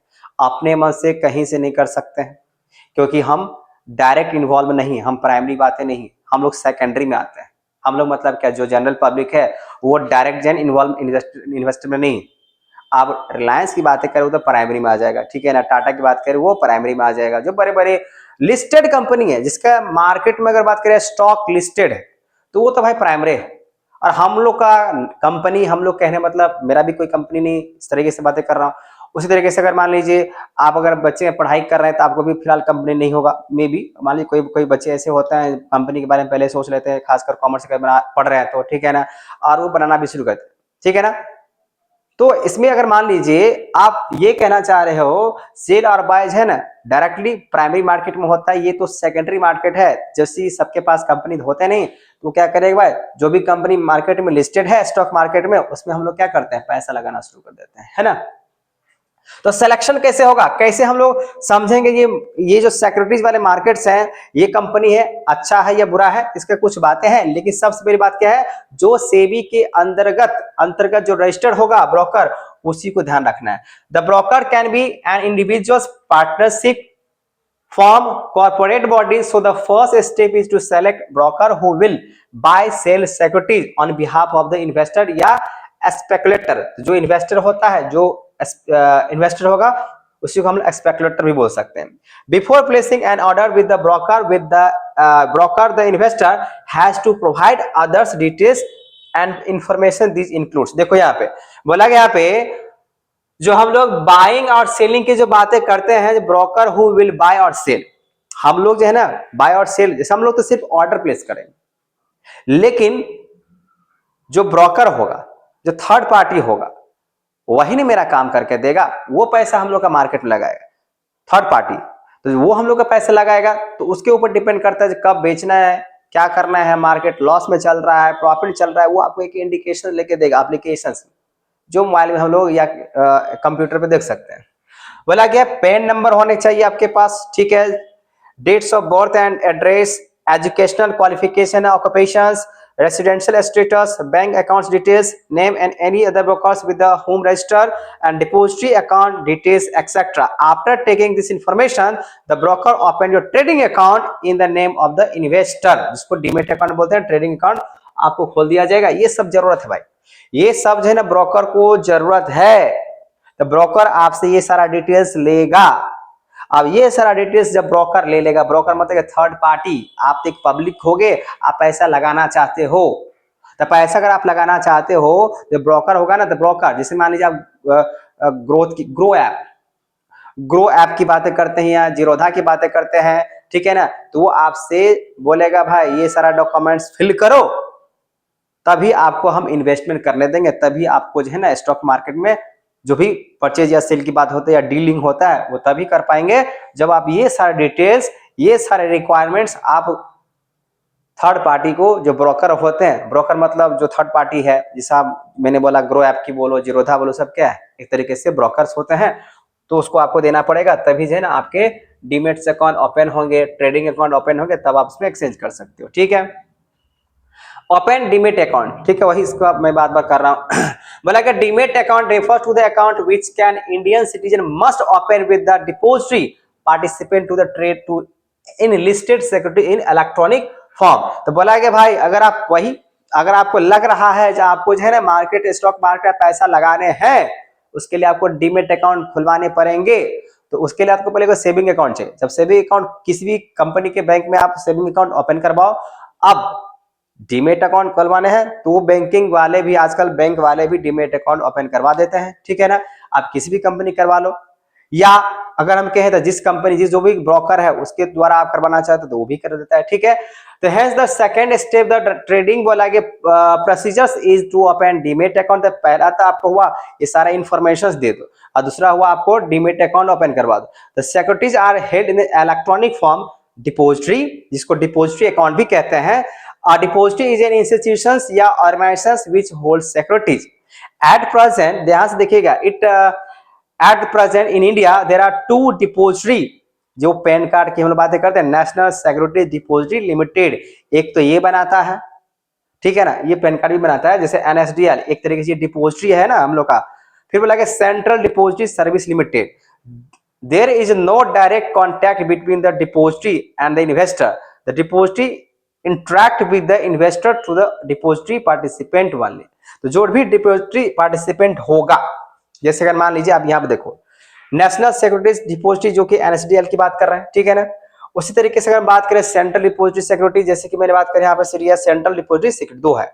अभी बोला गया कि डिपोजिटरी पार्टिसिपेंट जो खाता खुलवाएगा और वही इन्वेस्टर के हिसाब से जो इन्वेस्टमेंट करेगा, ठीक है ना, ये डिपोजिटरी होता है।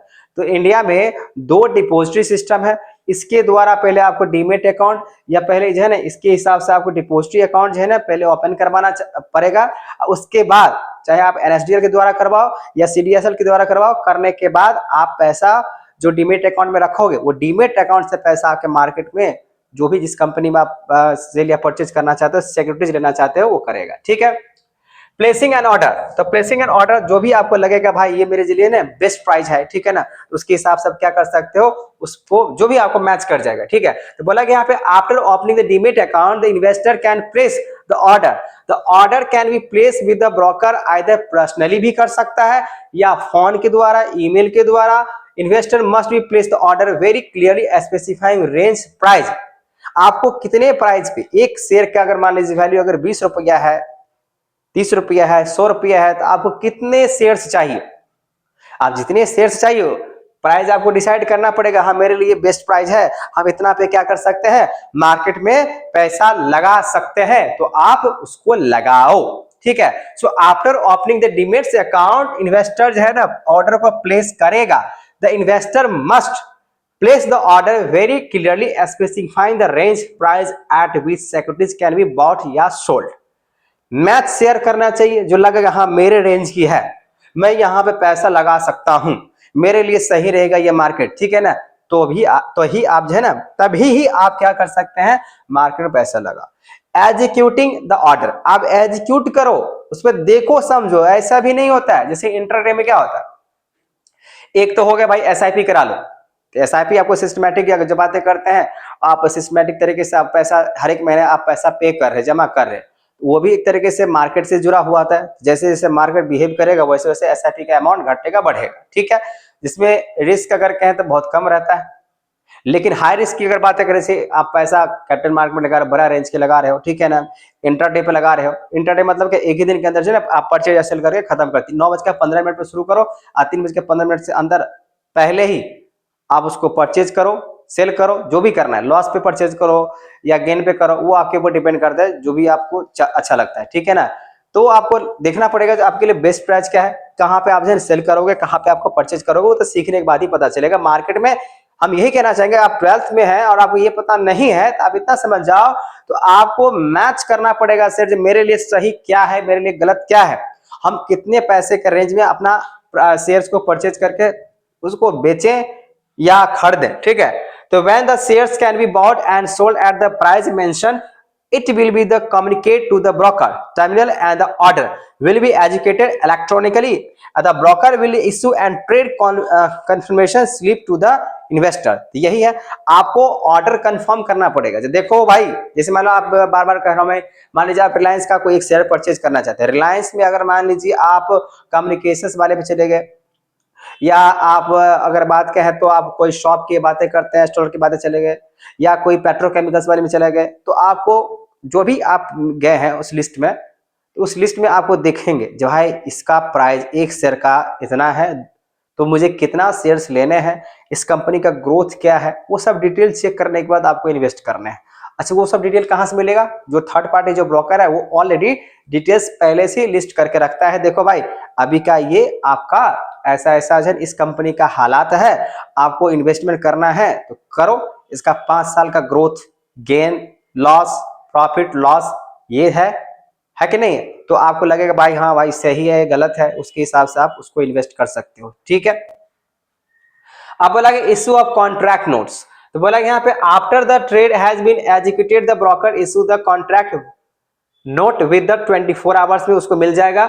This note is important legal documents होता है, उसको एक कॉन्ट्रैक्ट एक्ट के थ्रू एक कह सकते हैं यहाँ पे एक डॉक्यूमेंट्स मिलेगा। उस डॉक्यूमेंट्स के उसके पास रहना बहुत जरूरी है, ताकि फ्यूचर्स में इनकेस किसी तरीके से प्रॉब्लम होता है तो उस क्लेम को जो है इन्वेस्टर और ब्रोकर के बीच में अच्छे तरीके से वो कर सकता है। नाउ अगर बात करें यहाँ पे जो number of shares bought and sold, price, dates, times, deal, brokerage charge, उस पेपर में, उस डॉक्यूमेंट्स में, उस कॉन्ट्रैक्ट नोट्स में सब लिखा रहता है। ठीक है। Delivery of shares and making of payment की बातें करें तो now the investor has to delivery to the shares sold या pay cash of the shares bought to the broker, the should be done immediately after receiving a contract note। जैसे ही अगर आपको मिल जाएगा, ठीक है ना, ये बोला गया delivery of shares and making payment, जैसे ही आप जो है ना डिलीवर कर दियो, उसके बाद जो है ना पेमेंट कर दियो, जैसे ही पेमेंट करोगे आपको जो है ना ये कॉन्ट्रैक्ट नोट्स मिलेगा। अब उसके बाद क्या करोगे उसको, जैसे कॉन्ट्रैक्ट नोट्स मिला, दिस इज कॉल्ड पे इन डे, इसका मतलब आपने पैसा दे दिया। सेटलमेंट कैसे होता है? The cash is a paid या securities are delivered to the stock exchange by the broker on pay in day which is before the T, जो भी टाइम दिया जाएगा, +2 days as the deal has to be settled and finalized on the T+2, मतलब जो time है उस पर 2 दिन और जोड़ के ग्रेस पीरियड के हिसाब से आपको सेटल किया जाएगा। ठीक है। On the other time +2 days की बातें करें, stock exchange will be delivered the shares or make payment to the other broker, so this is called payout day। this broker has to make payment to the investor within 24 hours of the payout day। तो जो भी आपका पे out रहेगा, जो भी पे out day बना है, जितना टाइम दिया जाएगा उस टाइम में 2 दिन आपको जोड़ के फिर आपको जो है ना जो भी सेटलमेंट है आपको करके आपके डीमेट अकाउंट में, और डीमेट अकाउंट के थ्रू जो आपका सेविंग अकाउंट जो लिंक है उसमें पैसा आपको भेज दिया जाता है। ठीक है। अब यहाँ पे अगर हम बात करें बच्चा, जो डीमेटलाइजेशन की अगर बातें करें, जो डीमेट अकाउंट्स होते हैं, बोला गया all trading in security in now done through that computer terminals के द्वारा होता है या एप्लीकेशन के द्वारा। So since all the system are computerized, buying and selling securities are settled through an electronic books entry form, तो automatic जो है आज का सारी चीज हो जाता है। The main purpose of this elimination the problems like theft, fake transfer delay and paper works. पहले बहुत लंबा लाइन लगना पड़ता था, ठीक है ना, पहले वेट करना पड़ता था। आप चाहो तो हर्षद मेहता के कहानी में एक फिल्म आया है, ठीक है ना, उसमें आप जब देखोगे तो देखना उसमें किस तरीके से मार्केट में पैसा लगाया जाता है, ठीक है ना, बोली लगाया जाता था भाई इसका मार्केट का वैल्यू ये है, इतना गिर रहा है, ये हो रहा है, कॉलिंग पे, ईमेल्स पे, फोन पे, मैसेज पे तो उतना नहीं, लेकिन कॉल पे होता था, ठीक है ना। तो बहुत लंबा प्रोसेस, लेकिन आजकल क्या है, आजकल इलेक्ट्रॉनिक चीजें आ गया, इलेक्ट्रॉनिक चीजें पर तुरंत क्या होता है, इनका इन्फॉर्मेशन मिल जाता है। So dematerialization is the process where the securities held by the investor in physical form are cancelled and the investor is given an electronic entry, so the investor can hold it an electronic balance in the accounts। In another words, dematerialization refers to the holding securities in the electronic form। For the purpose, the investor has to open demat account with an organization called depository, जिसको बोलते हैं, जैसे कि मैंने बताया, SEBI has now made it mandatory to the trade in demat account या demat form. मतलब ये आपको अगर ट्रेडिंग करना है तो उसके लिए आपको डीमेट अकाउंट खोलाना ही पड़ेगा। आपके सेविंग अकाउंट से कोई भी आप ट्रांजैक्शंस अगर खासकर स्टॉक मार्केट में नहीं कर सकते हो। अब यहाँ पर अगर बात करें बच्चा बेनिफिट ऑफ डीमेट लाइसेंस की बातें करें तो क्या हो सकता है, क्या क्या बेनिफिट्स है, तो बोला कि holding share in demat form is very convenient as just like a bank account. तो वही होता है जैसे आपका बैंक अकाउंट होता है ना, वैसे ही एक डीमेट अकाउंट होता है। तो पहले आपको सेविंग अकाउंट खुलवाने पड़ेंगे, फिर डीमेट अकाउंट या तो बैंक वाले के हिसाब से बनवाओ, या जो भी कंपनी में आप जो थर्ड ब्रोकर होता है उसके आपको क्या करेगा, वो आपका डीमेट अकाउंट खोल के दे सकता है। ठीक है। This demat securities can be even place या मॉर्गेज टू गेट लोन। उसके द्वारा अगर मान लीजिए डीमेट अकाउंट, अगर आप में डीमेट अकाउंट मतलब ये हुआ एक तरीके से सेविंग अकाउंट या बैंकिंग अकाउंट ही तरह होता है। आप इसमें अगर कहें तो जो भी अगर आप मान लीजिए लेन देन कर रहे हो, ट्रांजेक्शन कर रहे हो, उसमें अगर ज्यादा हो रहा है तो आपको लोन की तरह जो है ना वहां पे सिक्योरिटी के तौर पे आपको डीमेट अकाउंट आप यूज कर सकते हो। This is mainly done the eliminate problems और associate with the share certification और debenture held in physical form like theft, fake transfer. तो ये सब में जो है ना बातें नहीं होता है, कौन मेरा पैसा ले गया, कहाँ पैसा चला गया, सारे डीमेट्स अकाउंट में जो है पूरे डिटेल्स में, जैसे बैंक में हम लोग बातें करते हैं सेविंग अकाउंट में, तो कहाँ मेरा पैसा भेजा गया है, कहाँ से निकाला गया है, कितना मुझे इंटरेस्ट मिला है या किसमें चार्जेस काटा है, वो सब डिटेल्स रहता है ना। ठीक उसी तरीके से डीमेट अकाउंट में भी आपको सारे डिटेल्स मिल जाएगा। Various securities of different companies can held in the single demat account. एक क्यों डीमेट अकाउंट चाहिए, है ना। जैसे मान लीजिए आप बोलेंगे नहीं सर, जैसे मान लीजिए कोई ग्रो ऐप से कर रहा है, ठीक है ना, कोई जीरोधा से कर रहा है, कोई अलग अलग कंपनियां से कर रहा है, क्या सबके लिए अलग अलग डीमेट अकाउंट चाहिए? बिल्कुल नहीं। एक ही डीमेट अकाउंट से वो अलग अलग जगह पे जाकर अलग अलग इन्वेस्टमेंट कर सकता है, ठीक है।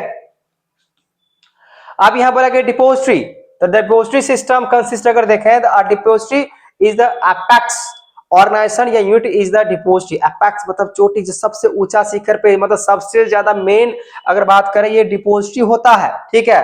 बोला कि एक ऐसा सिस्टम है, it is just like a bank, just like depository मतलब क्या, just like bank where depositor invest and can deposit and withdraw the money और सिक्योरिटीज। उसी तरीके से डिपोजिटरी अकाउंट्स होते हैं, डिमेट अकाउंट होते हैं, जो उसमें हम लोग पैसा जो है ना जमा करते हैं, निकालते हैं। अब बोला गया फीचर ऑफ डिपोजिटरी क्या होता है, बोला गया depository it is an institution which hold securities such as shares, debentures. उसमें होता है बात है डिपोजिटरी अकाउंट्स में, जो आपने डिमेट अकाउंट बोलते हो, ठीक है ना, उसमें क्या किया जाएगा, आपको बोला गया जो शेयर्स है, डिवेंचर्स है, ठीक है ना, उसके द्वारा आपको तय किया जाएगा। Sir depository is an institution होता है जहां पे वो होल्ड करके रखेगा आपका शेयर्स के, डिवेंचर्स, वो सब होल्ड करके रखता है। The depository interact with the investor through the agent called depository participant, DPs उसको बोलते हैं। So depository participant can be offer service only after obtaining certificate from SEBI.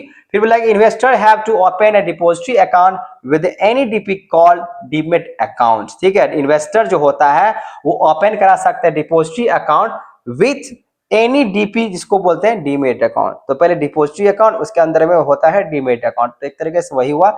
Depository बोला कि इशूड रिसिप्ट और bonus shares in the electronic form में मिलेगा। तो depository बोला कि ऑफर करता है nomination facility for the demat account. तो डीमेट अकाउंट में भी अगर आपको लग रहा है कोई दूसरे लोगों को भी नाम ऐड करवा ले, अगर इन केस फ्यूचर्स में मार्केटिंग करते करते स्टॉक मार्केट में पैसा लगाते लगाते अगर कुछ अगर हो जाता है, जो उसमें पैसा फंसा हुआ है, तो आपको मिल सकता है, ठीक है। जैसे कोई पॉलिसी के लिए होता है, चाहे आप बैंक में खाता खुलवाते हो तो उसके लिए आपको क्या चाहिए, नॉमिनेशन वाले जो नॉमिनी का होता है नाम, वो तो रहना चाहिए ना। उसी तरीके से डीमेट अकाउंट में भी नॉमिनी के नाम होना चाहिए, क्योंकि इन केस फ्यूचर्स में लोगों के साथ अगर कुछ ऐसे हादसा अगर होते हैं तो नॉमिनी क्या कर सकते हैं, जो पैसा उसमें है वो उसे निकाल के यूज कर सकते हैं। अब बोला यहाँ पे द डिपोजिटरी पार्टिसिपेंट, जो हम लोग डीपी यहाँ पे बातें कर रहे हैं, बोला depository participant is an agent of the depository होता है, and investor has to interact only with the DP and not with the depository for all the dealing in the shares electronic form. As per SEBI guidelines, any financial institutions, share brokers, bank etc. can become DP after registration with the SEBI. तो SEBI के अंदर ही ये सारे guidelines जो है follow करना पड़ता है, अपने मन से ऐसा नहीं होगा। DP is a vital and intermediary होता है depository system and all buying and selling of shares under depository system के द्वारा होगा, ठीक है। अब वर्किंग ऑफ डीमेट अगर सिस्टम की बातें करें तो बोला गया डीमेट्स डिपोजिटरी पार्टिसिपेंट आइदर बैंक हो सकता है, ब्रोकर हो सकता है, जो कि मैंने बात बोल रखा है। An account of opening form documentation होता है, जो कि आपको कैसे खुलेगा वो भी मैंने बता रखा है, जब पैन कार्ड सारा डिटेल्स, फोटोग्राफ्स और पावर ऑफ अटॉर्नी में भी कंप्लीटेड हो जाता है। जब आपको ये मिल जाता है पैन कार्ड मतलब पावर ऑफ अटॉर्नी तो मिल ही जाएगा ना, ये तो पर्सनल अकाउंट नंबर होता है। अब यहाँ बोला गया था physical certification is giving the DP along with डीमेटेरियलाइजेशन account होना चाहिए, रिक्वेस्ट फॉर्म होना चाहिए। रिक्वेस्ट फॉर्म निकाल के जो डिपोजिटरी आपको अकाउंट होगा, जो डीमेट्स अकाउंट होगा, उसको फिजिकल फॉर्म में निकालना पड़ता है। निकालने के बाद आपको साइन करना पड़ता है, फिर स्कैन करके डालना पड़ता है, फिर सबमिट करना होता है, तब वहां पे रिक्वेस्ट फॉर्म जो जाएगा सबमिट होगा, तभी आपको जो है ना फाइनल अगर कहें तो आपको डीमेट अकाउंट ओपन हो जाएगा, ठीक है। Its share are to be sold through the broker and DP is to be instructed to be the debit and account with the number of shares. The broker then give instruction to the DP to delivery of the shares of the stock exchange. The broker then receive payment and pay the person for the shares sold. So all the transactions are the completed within 2 days. That delivery date of shares and payment receive from the buyers is a time, जो भी दिया जाएगा उसमें 2 दिन basis line पे जोड़ के फिर सेटलमेंट कर दिया जाता है। यही था। फिर आते हैं हम लोग national stock exchange of India, जिसको एनएसई कहते हैं। ठीक है, बोला गया national stock exchange in India latest most modern and technology, बोला गया फॉर्म में हम लोग बातें करते हैं इसको। तो बोला गया यहाँ पे जो technology driven exchange, it was incorporated 90, ये डेट याद रखो भाई, यहाँ पे बोला गया 1992, ठीक है, and was recognized as a stock exchange in April 1993। It started operation in 1994 में हुआ। ट्रेडिंग इन द होलसेल डेप्ट मार्केट सेगमेंट के हिसाब से एनएसई, तो ये है नेशनल स्टॉक एक्सचेंज की बात मैं कर रहा हूं, was setup by the leading financial institutions है। एनएसई जो होता है, जो हम लोग के इंडिया में है, मुंबई में, जो कि बोला गया नेशनल स्टॉक एक्सचेंज की बातें करते हैं, ये लीडिंग फाइनेंशियल इंस्टीट्यूशन है, बैंकिंग का, इंश्योरेंस का, कंपनीज का, other financial intermediate. It manage by professional who, ये कौन मैनेज करता है, मतलब एनएससी को कौन मैनेज करेगा, जो प्रोफेशनल्स होगा। ठीक है, फिर यहाँ बोला गया हु डू नॉट डायरेक्टली या indirectly trade on the exchange, इसमें हम लोग डायरेक्टली या इनडायरेक्टली की बातें नहीं करते हैं। The trading rights are the with the trading members, who members बनना पड़ता है। हर्षद मेहता का जब फिल्म आप देखिएगा तो उसे आप देखिए उसे मेंबर्स बनना पड़ता है नेशनल स्टॉक एक्सचेंज के लिए। बिना मेंबर्स के जो है आप इसमें पैसा मतलब इन्वेस्टमेंट की बातें कर ही नहीं सकते हैं। तो members who offer their service to the investor, the board of NSE, companies senior executive form promoters, promoters क्या, जो कंपनी बनाता है उसको बोलते हैं प्रमोटर्स। ठीक है, and eminent professional without having any representations from trading members. तो जब तक इसमें ट्रेडिंग मेंबर्स नहीं मिलेगा, बनेगा, तब तक जो है ना वो कुछ नहीं कर सकता है। जैसे हम लोग अगर आम लोग अगर इसमें अगर ट्रेडिंग करना चाहते हैं तो नहीं कर सकते, उसके लिए मुझे क्या करना पड़ेगा, उसके लिए मुझे उसका मेंबर्स बनना पड़ेगा। दूसरा आता है हम लोग का बीएसई, बॉम्बे स्टॉक एक्सचेंज। ठीक है, तो बोला कि BSE limited was established in the 1875 and was Asia first stock exchange है। It was guaranteed permitted recognition under the securities contract regulation act 1956 के द्वारा बना गया है। It has contributed to the growth to the corporate sector by the providing a platform for raising capitals. ये सब जो data दिया है आपको ये याद रखने की जरूरत है। ठीक है, इसमें समझाने लायक कुछ है नहीं, क्योंकि आपको समझ में आ गया ये सब डाटा दिया है कब ये बना है। ठीक है, it has the following objects. अब ये जो हम BSEB की बात कर रहे हैं, बॉम्बे स्टॉक एक्सचेंज, तो नाम में ही यहाँ पे प्लेस के नाम है। ठीक है, तो यहाँ पे जो बोला गया है इसका ऑब्जेक्टिव्स क्या है, बॉम्बे स्टॉक एक्सचेंज का क्या काम है और NSE जो नेशनल स्टॉक एक्सचेंज है उसका काम क्या है, दोनों का काम देखे है। लेकिन देखो यहाँ पे क्या बोला गया है, the provide an efficient and transparent markets होता है, ट्रेडिंग इन इक्विटी हो, डेब्ट इंस्ट्रूमेंट हो, डेरिवेटिव्स एंड म्यूचुअल फंड्स हो, इसमें आ सकता है। To provide trading platform for equity small and medium enterprises होता है, जैसे स्मॉल कैप, लार्ज कैप, ये कंपनी जन साइज के हिसाब से डिपेंड करता है। To ensure active trading and safeguard market integrity through the an electronically driven exchange होता है। To confirm to international standards के हिसाब से होता है। अब इसमें सेबी के द्वारा स्टॉक एक्सचेंज किया जाता है। ठीक है, तो बोला गया सेबी वाज सेटअप इन 1988। अब सेबी की बात हम लोग कर लेते हैं। भारतीय प्रतिभूति और विनिमय बोर्ड होता है, जिसको लोग securities and exchange board of India की बातें करते हैं, सेबी। अब सेबी क्यों बनाया गया, तो सेबी बनाया गया 1988, regulate the function of the security market. SEBI, तो सेबी क्या करता है, promotes orderly and healthy development in the market. कौन सा मार्केट, स्टॉक मार्केट का हेल्दी बनाने के लिए, ताकि वो रूल रेगुलेशंस कौन करेगा, सेबी करेगा। इनिशियली अगर देखें तो SEBI was a left and watching to the observe. SEBI क्या करता है, वॉच करता है, जितने भी इसके अंदर में जो भी स्टॉक मार्केट की बातें करें या जो भी ट्रांजैक्शंस होगा, ठीक है ना, जो भी ट्रांजैक्शन स्टॉक मार्केट से रिलेटेड अगर हो रहा है उस पर किसका नजर होता है, सेबी का।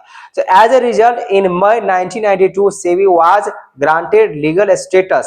SEBI is a corporate body having separate legal existence होता है, परपेचुअल इसका सक्सेशन होता है।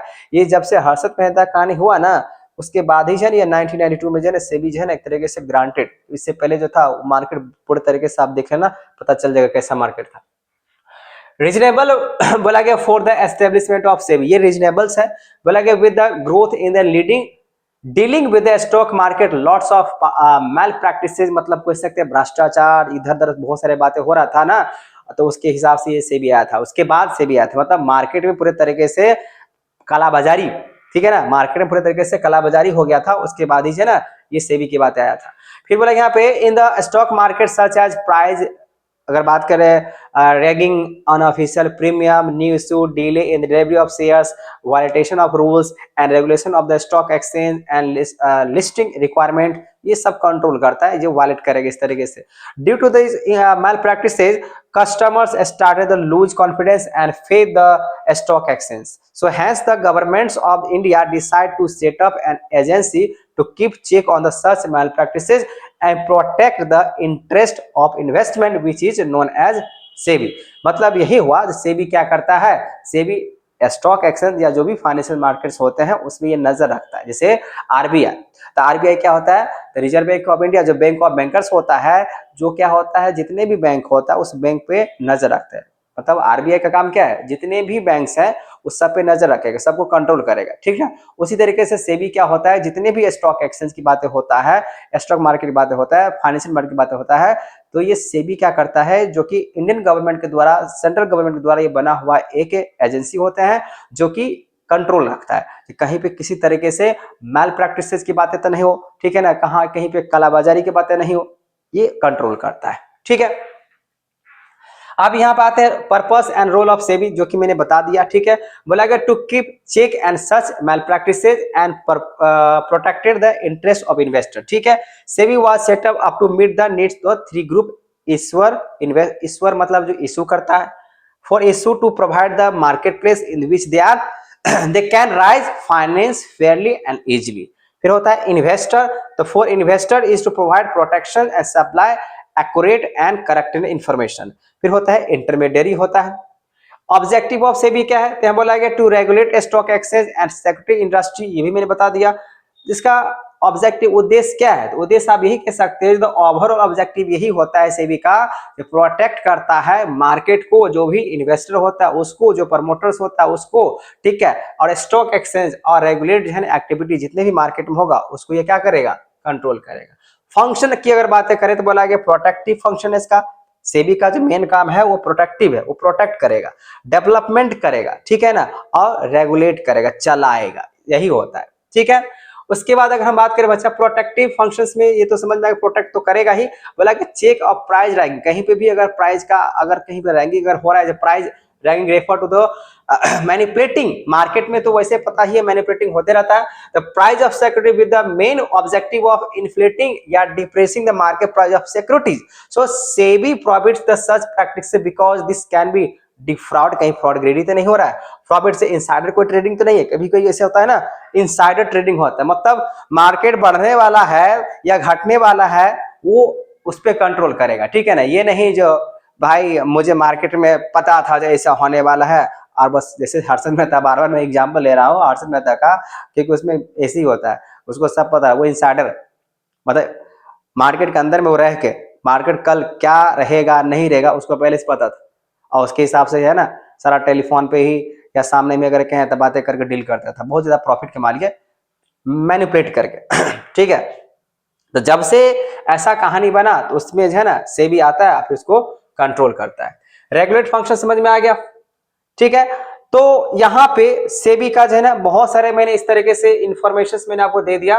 डेवलपमेंट फंक्शंस होता है, रेगुलेटिंग फंक्शंस होता है, ठीक है। तो ये सब आपको समझ में आ चुका होगा। ये है हुआ था आपका सारे के सारे बातें सेबी। तो सेबी तक समझ में आएगा, ट्रेडिंग एंड इंटरमीडिएट होता है, securities market, SEBI try to promote activities हो गया, SEBI has permitted the internet trading through the registered stock broker, सब पे नजर रखता है ऑलमोस्ट। अगर हम के यहाँ पे आप जो देख सकते हैं बच्चा सब पे रेगुलेशंस फंक्शन वही रेगुलेट करना है। सेबी हैज बोला गया frame rules and regulations and code of conduct, कोई भी अगर गलती करेगा उसको सजा मिलेगा, चाहे वो ब्रोकर हो चाहे सब ब्रोकर हो, कोई भी हो, ठीक है। SEBI register and regulate the working of stock brokers, sub brokers, share transfer agents, merchant bankers and other who are associated with the stock exchange. जो भी स्टॉक एक्सचेंज से एसोसिएटेड होगा।